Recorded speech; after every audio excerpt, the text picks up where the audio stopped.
how crazy is that? Because in my era, you know what I'm saying, Nas is like a god. In my era too. I'm in the game still rapping at a high capacity. If Nas wants to smoke, come in the booth. I will rap He don't want circles no around. smoke. He enjoying that 150 million, 200 million. He Okay then, so then leave me alone while I'm on the field. You was happy with him. He wasn't bothering you. Jim Jones was never better than Nas. Jim Jones will never be better than Nas. And this is coming from somebody that's not a Nas fan. I love Dipset. I love the Diplomats. I love Bird Gang. But we not about to start rewriting history because Jim Jones got confidence.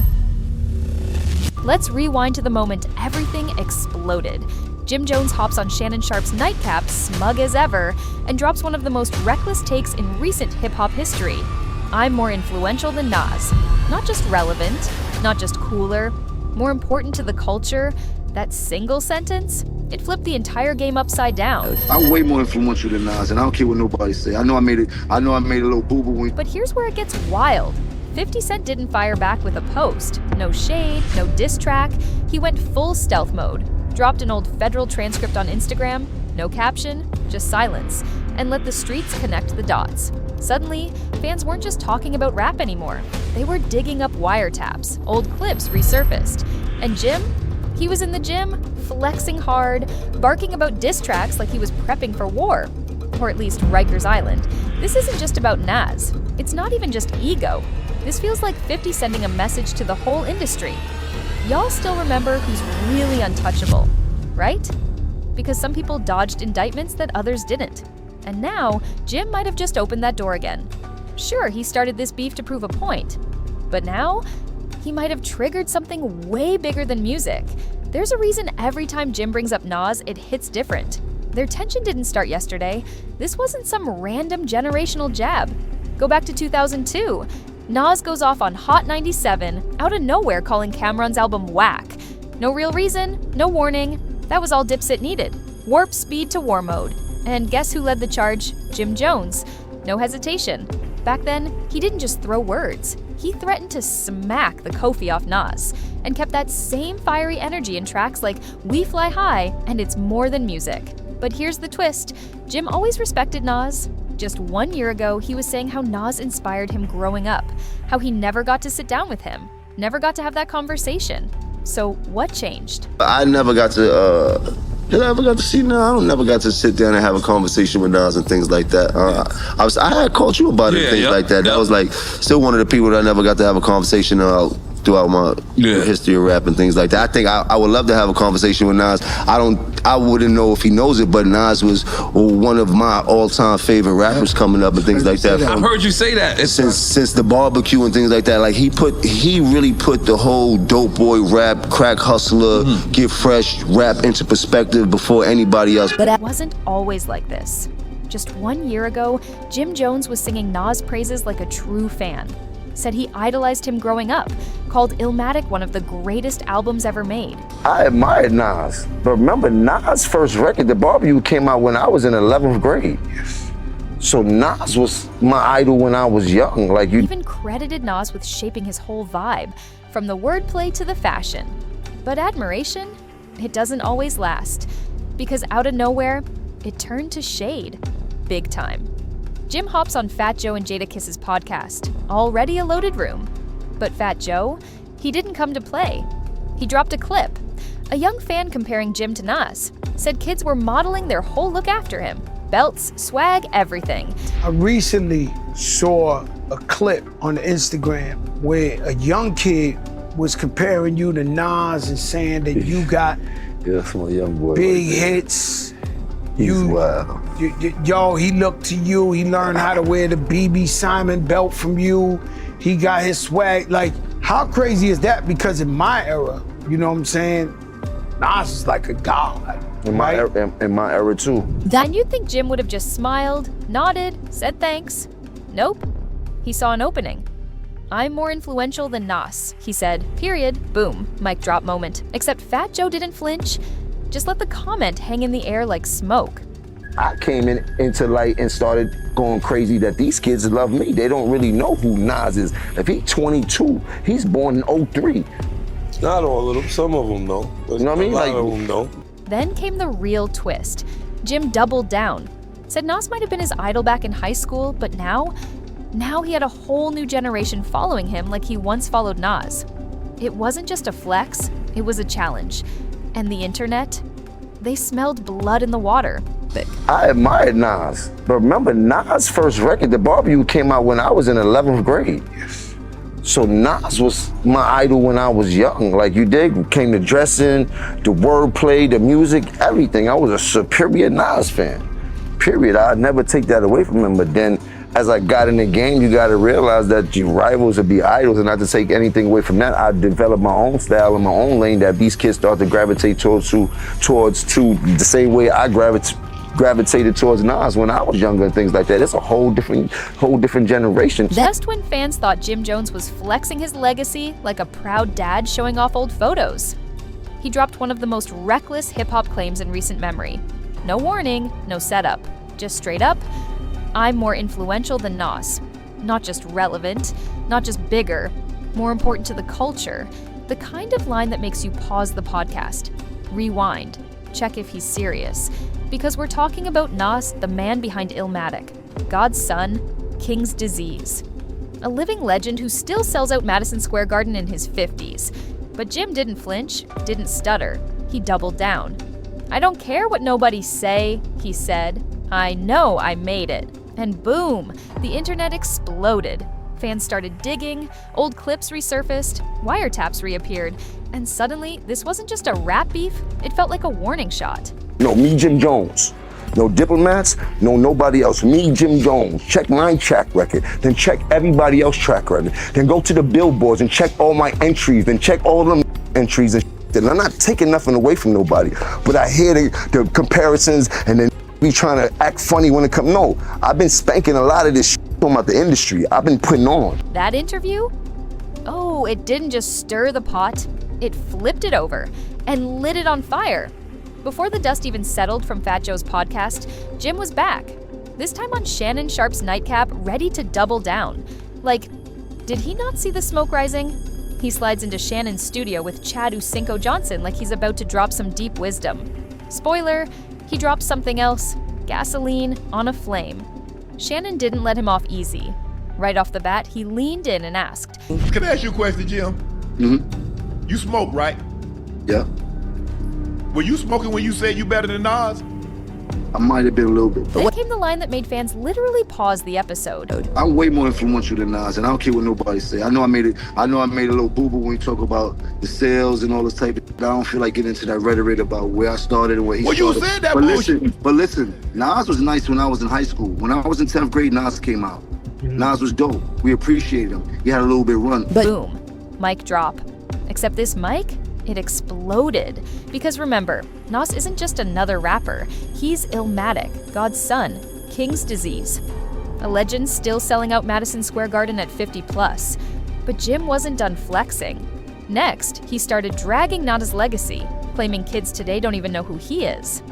If he's 22, he was born in 2003, he said. Some of them know, but a lot of them don't. So what began as a conversation about admiration turned into a full-blown war of influence. Just when you thought he'd said enough, he brought up the old Dipset versus Nas beef from the 2000s, claimed he used to dress like Nas. But Nas always came up second to Jay and DMX and all these other people. Like, Ain't no shame in that. There a lot of more folks came up second to Tom Brady. He never had that type of influence on us, except for his first album. I already told you, I used to want to dress like Nas because he had a lot of fresh clothes that the hustlers used to wear, and we used to see him on TV. He had one of the illest albums of all time. And then in high school when he had the barbecue and shit like that. So I'm a real fan of Nas, but he kind of lost me after the movie Belly and shit like that. But Shannon Sharpe, oh, he wasn't having it. Bro, you been in this thing, but lyrically, I'm gonna keep it a stack with you. Yeah, Y'all but look how you with dress. Nas. Look how you dress. You don't even be in the same places I be in.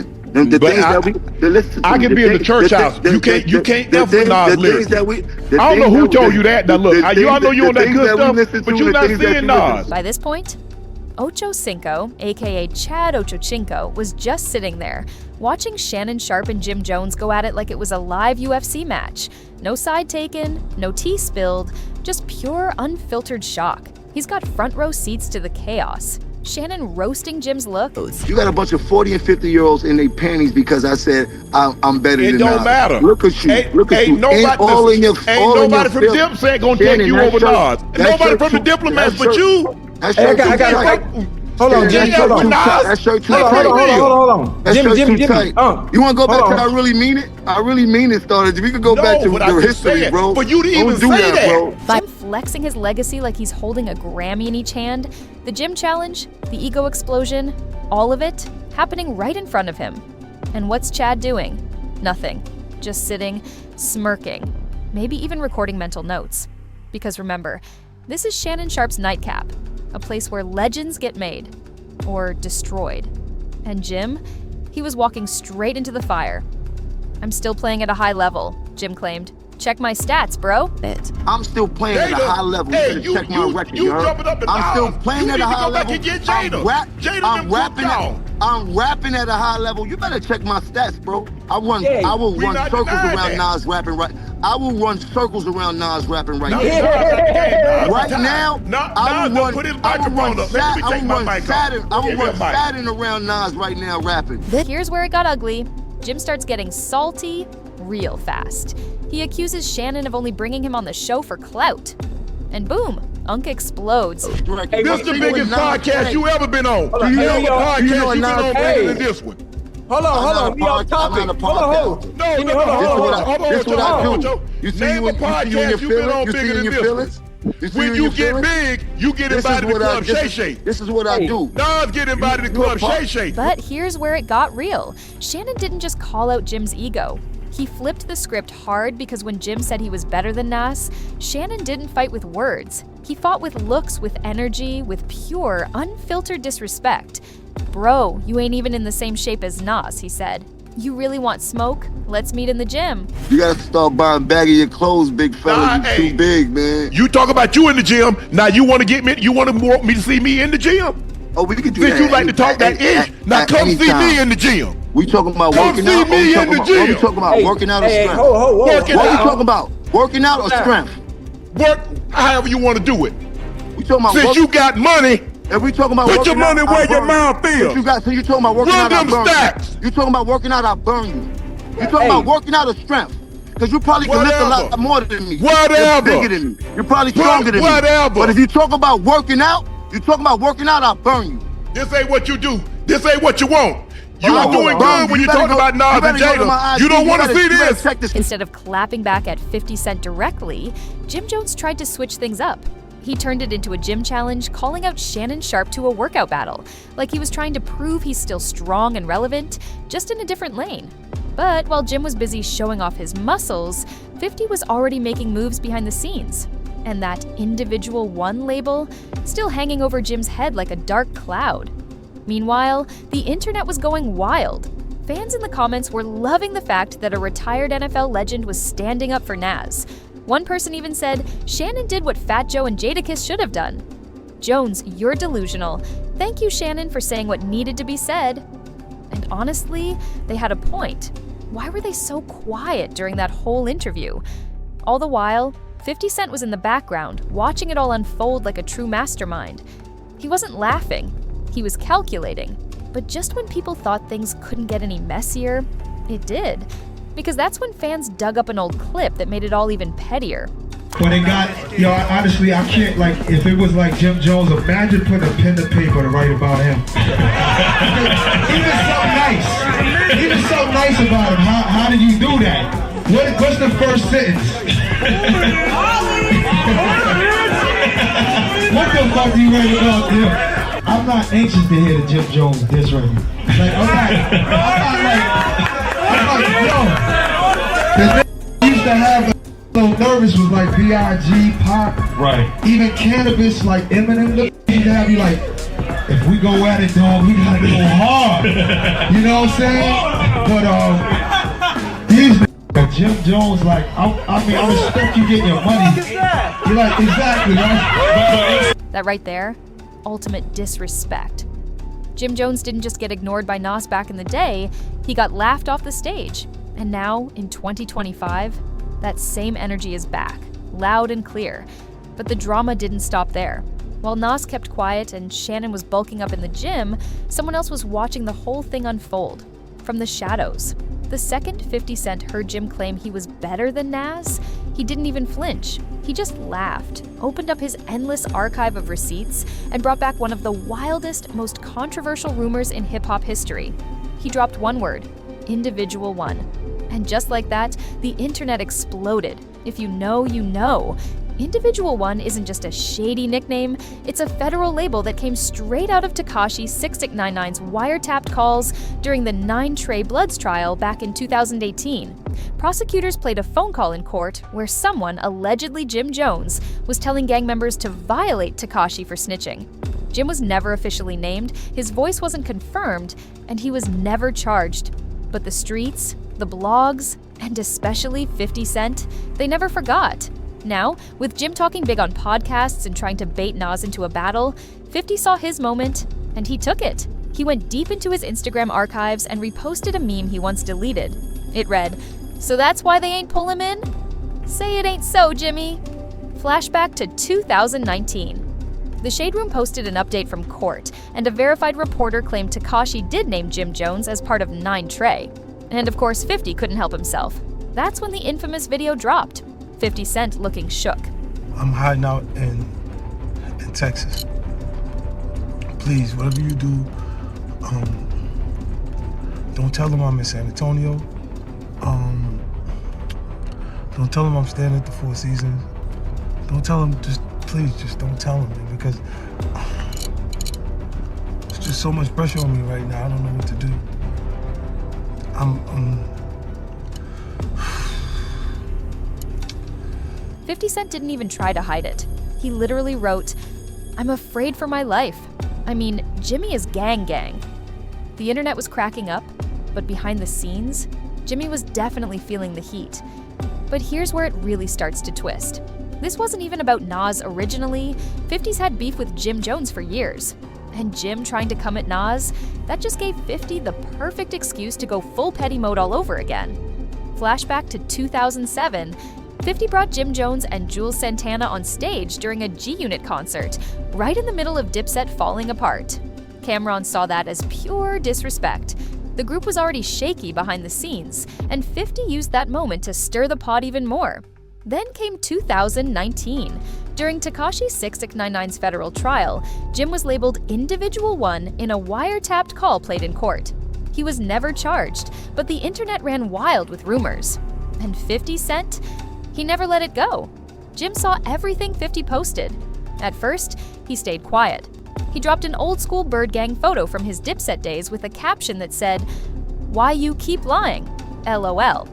I'm going back to sleep. Free male matrix till it's reversed." That free male matrix line, that was a shout-out to his longtime friend serving over 11 years on racketeering charges, and also a not-so-subtle shot at 50, suggesting he's spinning fake stories and living in a fantasy world.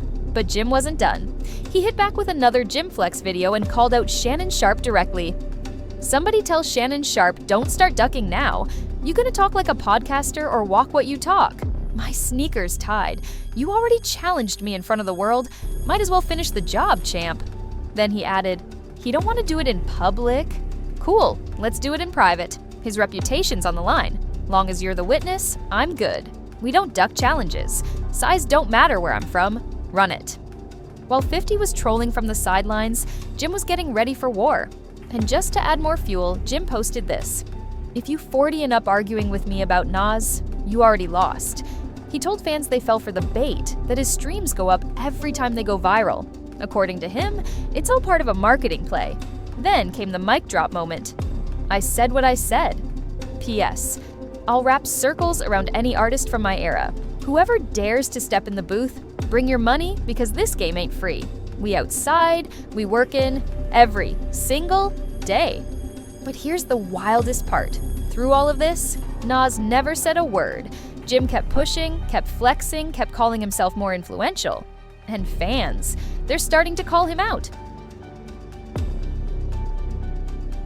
Yeah, Jimmy boy, you should have never brought this up. Y'all are only 3 years apart, and Nas is just like murdering you. You asked us to look up the stats, and here they are. Like Jim Jones, like you got a couple songs. I mean, like literally it's a couple. But we're talking about Nas. Let me show y'all Nas's last projects. Nas been getting it in since 2018. Jimmy, when the last time you put out an album? Oh, would you look at that? You have been dropping music. You've really been dropping music. But nobody's heard it. Nobody's listening, bro. Right now, Jim's still throwing bait. Nas is still silent. And 50 Cent? He's in the shadows, pulling strings like a puppet master. But here's the thing. If that unreleased wiretap really exists, Jim might have just talked himself into something way bigger than a rap battle. While Jim's out here rapping and flexing, 50's gone quiet. And when 50 goes quiet, that's usually right before the bomb drops. So now the real question is, will Nas finally step in and shut it all down with bars? Or will 50 just let the streets deal with Jim and leak the truth when it's way too late to save face?